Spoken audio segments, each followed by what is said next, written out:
folks, it's officially here, the 2017/2018 National Football League season. We've got the first game on Thursday night. I'm doing this on Wednesday afternoon, so if anything changes, like, Tom Brady gets arrested for being an illegal immigrant, or anything like that, obviously didn't take into consideration, just work what we have here. I'm going to use the Westgate lines here as my official lines for the games. And basically, if you don't know how this works by now, just don't even bother. Wagering on sports is not for you. I'm just going to give you my pick on who's going to straight up win the game, my picks for the over-under, and whether or not the team will cover the spread or the underdog will cover the spread. The usual stuff. There's nothing fancy about this. Alright, so we're beginning with Kansas City at New England for the official season opener. We have New England listed as a 9-point favorite. Over/under is 48.5. Money line. No, I don't really care about the money line. Yeah, I think it's going to be under 48.5. I think Kansas City's going to be able to score that many points. And 9, that's a pretty high number for an opening game. But yeah, I think the Patriots can win it by at least 10, so they do cover. Go with the really safe bet here. Go with New England to win, straight out, take their points, and keep it under 48.5, and you should be good. All right, the New York Jets at the Buffalo Bills for a Sunday afternoon game, which should be god-awful. Looks like we got Buffalo as a 9-point favorite. The over/under is 39.5 according to Westgate. I got to think about this one for a second. Yeah, I definitely think Buffalo wins. But I'm not sure they win by a full 7 points, or a full 9 points. I think they can win it by like a touchdown, or maybe 2 field goals.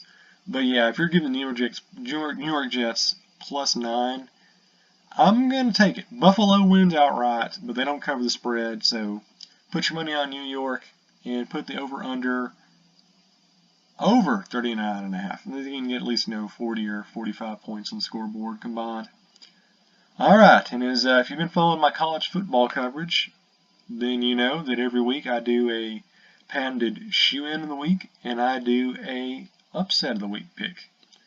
So, you're looking at Atlanta, and you're looking at Chicago. You've got the Falcons playing the Bears at Soldier Field. I'm calling the upset of the week. Yes, a shocker, I know. I'm picking a team which many people consider to be one of the worst in the entire pro football realm, actually defeating the defending NFC champions. I just think Jordan Howard's going to really upset the Falcons, and I think they're going to get their passing offense rolling this early on. They're still kind of snake bit from the Super Bowl. So Westgate has Chicago as a 7-point underdog. I say take it. I think Chicago can win by 7 points, and they win outright by 7 points. So even if you're picking Atlanta to win by 7 points, go with Chicago because they're going to cover. Over/under is 49. I say keep it under that. But yeah, I'm going with Chicago to win, just flat out on the money line. You'll get 240 right there, according to Westgate. And that's my upset of the week. Remember, I called it first. Baltimore at Cincinnati. Cincinnati is, believe it or not, a 3-point favorite in this one, with the over/under being 42.5. Yeah, I'm going to go with Baltimore to win this one just outright. I think they'll win by like 7 points, maybe even 10 points. So take the points they're giving you, go with Baltimore to win outright, and I'm going to say keep it under 42.5, and you should be good.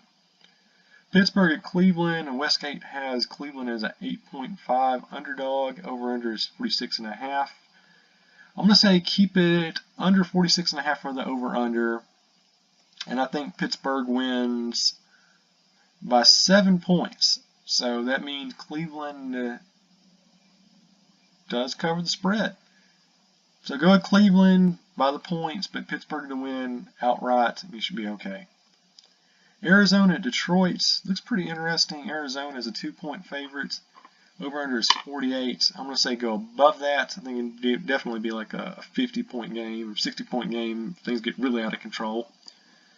I think Arizona can win by at least a field goal, so I'm not going to say Detroit can cover. So yeah, just go with Arizona outright. Take the points, keep it above 48, and you'll be just dandy. Jacksonville at Houston. Houston is a 5-point favorite, 39.5 over/under. I want to say keep it under 39.5. I think Houston can win by at least a touchdown. Don't even bother giving the spread to Jacksonville. Houston's going to cover. They're going to cover it easily, and you really shouldn't think about this one. Not worth your time or effort. Tampa Bay and Miami, apparently ESPN didn't get the memo. This game has been postponed. It's moved to like November, so they're not having it. That means also Tampa Bay and Miami's been playing, 16 consecutive games without a break in the season. Not that that could be a huge factor come playoff time or anything like that, so keep that in mind as May picks out the rest of the year. Oakland at Tennessee.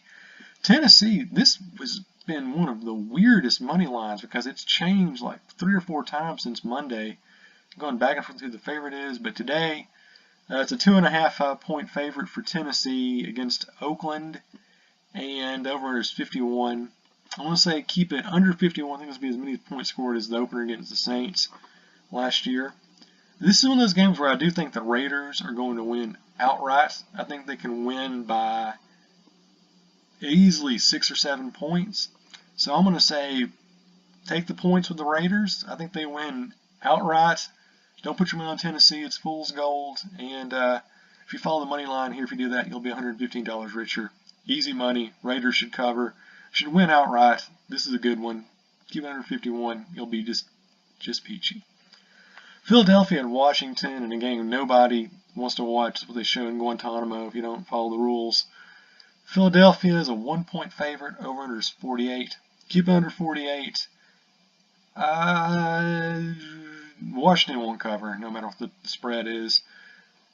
Yeah, I think Philadelphia can win by like 7 or 10 points.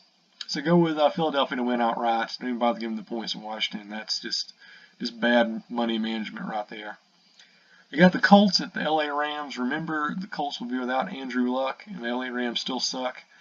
The Rams, however, they are a 3.5 point favorite. Over is 41.5. Keep it under 41.5. I think the Rams can win by a full touchdown. That's not even really in question. Indianapolis won't cover, so just go straight with the line, and you'll be all right. Seattle at Green Bay. Green Bay is a 3 point favorite. Over is 51. It's being held in Green Bay. It's an afternoon affair. Yeah, keep it under 51. I think Green Bay can win by like 10 points, so don't even bother giving the line to Seattle. Green Bay wins outright. Don't monkey with the spread. Carolina at San Francisco. Carolina's a 5.5 point favorite. Over under is 48. I say keep it under 48. And yeah, I think Carolina can win by 6. So that really screws up the point spread there. So yeah, Carolina wins outright. Don't bother giving San Francisco the points. Keep it under 48. We'll move right along. And of course, we come to my shoe-in of the week. The Giants owned the Cowboys last year, and even though they do have Ezekiel Elliott back, and it is in the heart of Texas, I'm going to go with the New York Giants to win this one outright. They are a 4 point underdog. I think they can win by 7 points, maybe even 10 points. More than that, probably not likely, but they can win by a full touchdown. So they have them listed as a considerable, well, not really a considerable underdog, but a pretty substantial one.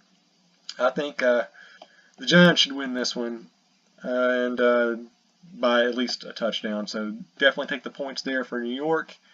Keep it under 48, and you'll thank me on Monday morning. All right, rounding out the Monday night games, we've got New Orleans as a 3.5 point dog against Minnesota. 48's over under. Remember, you don't have Bridgewater. Yeah, it's going to be more than that because the Saints have no defense. It's always a shoe. It's like TCU and Baylor, except without the co-ed rape. So yeah, I think Minnesota will probably win something like a touchdown. So I got, well, actually, no, I'm going to go New Orleans to win it, actually. So I think New Orleans wins outright as the underdog. They can score at least a touchdown as the differential. But they're going to give you 3.5. Take 3.5 and you'll be all right. And again, the over-under, keep it above 48. And lastly, we've got the not San Diego Chargers taking on the Denver Broncos in Denver. It's like a pretty low spread for me to give Denver only a 3.5 lead going into the game, with the over-under being 43. Keep the over-under definitely under 43. And yeah, Denver should win by at least a touchdown. I don't see the Chargers being competitive in this game at all. So Yeah, just take the points with Denver outright. They'll win. Don't even bother giving the spread to the Chargers. Give it our 43, and we'll be just fine. Just fine. All right, well, those are my picks for the first week of the NFL season. As we always say around these parts, these picks are purely for entertainment purposes. We personally do not believe gambling is morally appropriate or acceptable. And really, you know what? Don't bother doing that. Just take your money and put it in the stock market where you can screw up your life and ruin your family's fortunes a whole lot quicker and 100% legal. Because that's what we call common sense. Alright, those are my picks. Feel free to take them. If you get rich off of them, just shoot me something on Twitter. Just be thankful.